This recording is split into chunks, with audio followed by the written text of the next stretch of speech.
D K Shivakumar ಯಾಕೆ ಮುಖ್ಯಮಂತ್ರಿ ಆಗ್ಬಾರ್ದು ಅನ್ನೋ ಪ್ರಶ್ನೆ ನನಗೆ ಅರ್ಥ ಆಗ್ತಾ ಇಲ್ಲ. ಬೆಳಗಾವಿನ ಆ ಕಡೆ ಉತ್ತರ ಭಾಗದ ಶಾಸಕರೆಲ್ಲ ಡಿ ಕೆ ಶಿವಕುಮಾರ್ ವಿರೋಧವನ್ನ ಮಾಡೋದಕ್ಕೋಸ್ಕರ ಒಂದು ತಂತ್ರವನ್ನೇ ಮಾಡ್ತಾ ಇದ್ದಾರೆ. ಒಬ್ಬ ಮನುಷ್ಯನಿಗೆ ಒಂದು ಲಿಮಿಟ್ ಇರುತ್ತೆ. ಒಂದು ಲಿಮಿಟ್ ಮೀರಿದಾಗ ಏನಾಗುತ್ತೆ, ತನ್ನ ಅಸ್ತಿತ್ವವನ್ನ ಉಳಿಸ್ಕೊಳ್ಳೋದಕ್ಕೋಸ್ಕರ ಅವನು ಏನ್ ಬೇಕಾದ್ರೂ ಮಾಡಕ್ ಸಾಧ್ಯ ಆಗುತ್ತೆ. ಸರ್, ಡಿ ಕೆ ಶಿವಕುಮಾರ್ ಅವರು ಬಿಜೆಪಿ ಪಕ್ಷ ಸೇರ್ತಾರೆ ಅಂತ ಒಂದು ಸುದ್ದಿ ಹರಿದಾಡ್ತಾ ಇದೆ, ನಿಮ್ಗೂ ಕೂಡ ಗೊತ್ತಿರುತ್ತೆ. ಸೊ ನಿಮ್ಗೆ ಏನ್ ಅನ್ಸುತ್ತೆ, ಡಿ ಕೆ ಶಿವಕುಮಾರ್ ಅವರು ಇದು ಬಿಜೆಪಿ ಪಕ್ಷ ಸೇರ್ತಾರೆ ಅಂತ ಅನ್ಸುತ್ತೆ? ಯಾಕೆಂದ್ರೆ ರಾಜಕೀಯ ಅನ್ನೋದು ನಿಂತ ನೀರಲ್ಲ.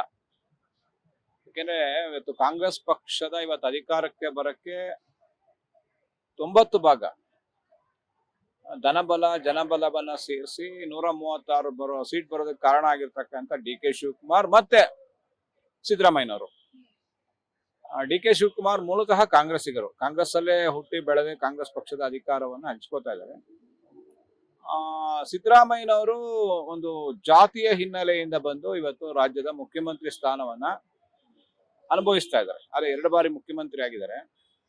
ಡಿ ಕೆ ಶಿವಕುಮಾರ್ ಯಾಕೆ ಮುಖ್ಯಮಂತ್ರಿ ಆಗ್ಬಾರ್ದು ಅನ್ನೋ ಪ್ರಶ್ನೆ ನನಗೆ ಅರ್ಥ ಆಗ್ತಾ ಇಲ್ಲ. ಹಲವಾರು ರಾಜ್ಯಗಳಲ್ಲಿ ಏನೇನೋ ಕೆಲಸಗಳನ್ನ ಮಾಡಿದ್ರಲ್ಲ ಮುಖ್ಯಮಂತ್ರಿ ಸ್ಥಾನವನ್ನು ಅನುಭವಿಸಿದ್ದಾರೆ. ಪಕ್ಷಕ್ಕಾಗಿ ದುಡಿದಂತ ವ್ಯಕ್ತಿ, ಆ ಗುಜರಾತ್ ಅಲ್ಲಿ ಒಂದು ಘಟನೆ ಆಗುತ್ತೆ, ಮಹಾರಾಷ್ಟ್ರದ ಘಟನೆ ಆಗುತ್ತೆ, ಅದನ್ನೆಲ್ಲ ಕ್ರೈಸಿಸ್ ಮ್ಯಾನೇಜ್ ಮಾಡೋದಕ್ಕೋಸ್ಕರ ಡಿ ಕೆ ಶಿವಕುಮಾರ್ ಬೇಕಾಗುತ್ತೆ. ಡಿ ಕೆ ಶಿವಕುಮಾರ್ ಅವ್ರನ್ನ ಮುಖ್ಯಮಂತ್ರಿ ಸ್ಥಾನದ ಅಭ್ಯರ್ಥಿ ಅಂತ ಹೇಳೋದಕ್ಕೆ ಹೇಳಕ್ ಹೊರಟಾಗ ತುಂಬಾ ಜನ ವಿರೋಧವನ್ನು ವ್ಯಕ್ತಪಡಿಸ್ತಾರೆ.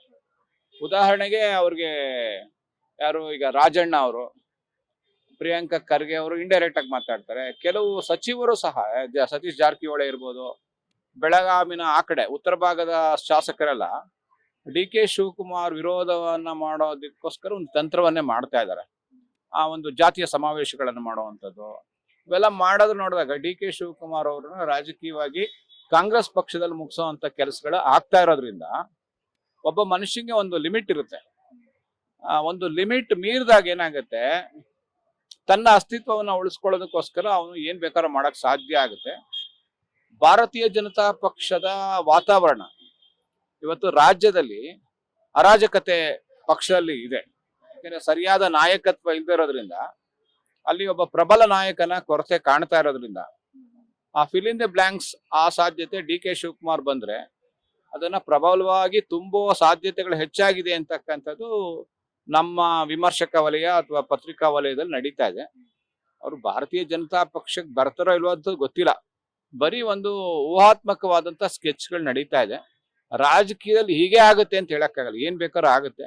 ಡಿ ಕೆ ಶಿವಕುಮಾರ್ ಅವರು ಕಾಂಗ್ರೆಸ್ ಪಕ್ಷವನ್ನ ಬಿಟ್ರೆ ಕಾಂಗ್ರೆಸ್ ಪಕ್ಷಕ್ಕೆ ಅತಿ ದೊಡ್ಡ ನಷ್ಟ ಆಗೋದ್ರಲ್ಲಿ ಇದೇ ಇಲ್ಲ, ಡೌಟೇ ಇಲ್ಲ. ಆದ್ರೆ ಅವ್ರು ಬಿಜೆಪಿ ಪಕ್ಷಕ್ಕೆ ಬಂದ ತಕ್ಷಣ ಬಿಜೆಪಿ ಪಕ್ಷಕ್ಕೆ ಬೆನಿಫಿಟ್ ಆಗತ್ತಾ ಅನ್ನೋದು ನನಗೆ ಸಂಶಯ ಇದೆ. ಯಾಕೆಂತಂದ್ರೆ ಅವರು ಮುಸ್ಲಿಂ ಸಹ ಬಾಂಧವರನ್ನ ನನ್ನ ಬ್ರದರ್ಸ್ ಅಂತ ಹೇಳಿರ್ತಕ್ಕಂಥದ್ದು, ಮತ್ತೆ ಅವರನ್ನ ಯೇಸು ಕುಮಾರ ಅಂತಕ್ಕಂಥದ್ದು, ಕನಕಪುರದಲ್ಲಿ ಒಂದು ಬೆಟ್ಟವನ್ನ ಒಂದು ಶಿಲುಬೆ ಮಾಡೋದಕ್ಕೆ ಹೊರಟಂತ ಜನಕ್ಕೆ ಬೆಂಬಲವನ್ನು ಕೊಟ್ಟು ಹಿಂದೂ ದೇವಾಲಯಗಳ ವಿರುದ್ಧ ಮಾತಾಡಿರ್ತಕ್ಕಂಥದ್ದು ಇವೆಲ್ಲ ನೋಡಿದಾಗ ಅವರಲ್ಲಿ ಪೂರ್ಣ ಪ್ರಮಾಣದ ಬಿಜೆಪಿ ನಾಯಕತ್ವ ಒಪ್ಕೊಳ್ತಾ ಇಲ್ಲ, ಆ ಕ್ಷಣಕ್ಕೆ ಉಪಯೋಗಿಸ್ಕೊಂಡು ಯೂಸ್ ಅಂಡ್ ಥ್ರೋ ಪಾಲಿಸಿ ಮಾಡ್ತಾರ ಭಾರತೀಯ ಜನತಾ ಪಕ್ಷದಲ್ಲಿ. ಡಿ ಕೆ ಶಿವಕುಮಾರ್ ಅಂತವ್ರು ತುಂಬಾ ಜನ ಬಂದು ಹೊಟ್ಟೋಗ್ತಾರೆ. ಬಿಜೆಪಿ ಅಂತಕ್ಕಂಥ ಸಮುದ್ರದಲ್ಲಿ ಡಿ ಕೆ ಶಿವಕುಮಾರ್ ಅಂತವ್ರು ನೆಗ್ಲಿಜಿಬಲ್ ಆಗ್ಬಿಡ್ತಾರೆ. ಅವರು ಯೋಚನೆ ಮಾಡಿ ನಿರ್ಧಾರ ತಗೊಳ್ಳುವಂತ ಶಕ್ತಿ ಅವ್ರಿಗಿದೆ, ಪ್ರಜ್ಞಾವಂತರು. ಅವ್ರಿಗೆ ಸ್ವಲ್ಪ ಸಂಯಮ ಇದೆ, ಇನ್ನೊಂಚೂರು ಸಂಯಮ ಆದ್ರೆ ಅವ್ರು ಮುಖ್ಯಮಂತ್ರಿ ಆಗೋ ಸಾಧ್ಯತೆಗಳಿದೆ ಕಾಂಗ್ರೆಸ್ ಪಕ್ಷದಲ್ಲಿ. ಡಿಸೆಂಬರ್ ನಂತರ ಈ ರಾಜಕೀಯದ ಪರ್ವಕಾಲ ಅನ್ಸುತ್ತೆ, ಅದೆಲ್ಲ ಬದಲಾವಣೆಗಳ ಸಾಧ್ಯತೆ ಹೆಚ್ಚಾಗಿ ಕಾಣ್ತಾ ಇದೆ. ಡಿಸೆಂಬರ್. ಈಗ ಸಿದ್ದರಾಮಯ್ಯನವರು ಸಿಎಂ ಸೀಟ್ ನ ಬಿಟ್ಕೊಡ್ತಾರೆ ಏನು ಡಿ ಕೆ ಶಿವಕುಮಾರ್ ಅವ್ರಿಗೋಸ್ಕರ ಅಂತ ಅನ್ಸುತ್ತಾ ನಿಮ್ಗೆ ಸರ್? ಯಾರು ನಾನ್ ಬಿಟ್ಕೊಡ್ತೀನಿ ಅಂತ ಹೇಳಲ್ಲ. ಸಿದ್ದರಾಮಯ್ಯನವರೇ ಆಗ್ಲಿ ಯಾರೇ ಆಗ್ಲಿ, ಇದು ಹೈಕಮಾಂಡಿನ ನಿರ್ಧಾರ. ಇದು ಏನಂದ್ರೆ ಎರಡು ಅದೇನೊಂದು ಅಗ್ರಿಮೆಂಟ್ ಆಗಿದೆ ಅಂತ ಹೇಳ್ತಾರೆ. ಅವ್ರು ಸ್ವಲ್ಪ ಅರ್ಧ ಕಾಲ, ಇವ್ರು ಅರ್ಧ ಕಾಲ ಅಂತ. ಇದೆಲ್ಲ ನೋಡಿದ್ರೆ ಸಿದ್ದರಾಮಯ್ಯನವರು ಕೆಲವು ಸತಿ ಒಂಥರ ವೈರಾಗ್ಯವಾದಂತ ಮಾತುಗಳು ಆಡ್ತಾರೆ. ಆದ್ರೆ ಅವರ ಹಿಂಬಾಲಕರು ನೀವು ಬಿಡಬೇಡಿ ಅಂತಕ್ಕಂಥ ಮಾತು ಹೇಳ್ತಾರೆ. ಅದರಿಂದ ನೋಡಿದಾಗ ಸಿದ್ದರಾಮಯ್ಯನವರು ಬಿಟ್ಕೊಟ್ರೆ ಅವ್ರಿಗೆ ಅನುಕೂಲ, ಇಲ್ಲದ್ರೆ ತುಂಬಾ ಕಷ್ಟ ಪಕ್ಷಕ್ಕೆ. Beat plus Karnataka.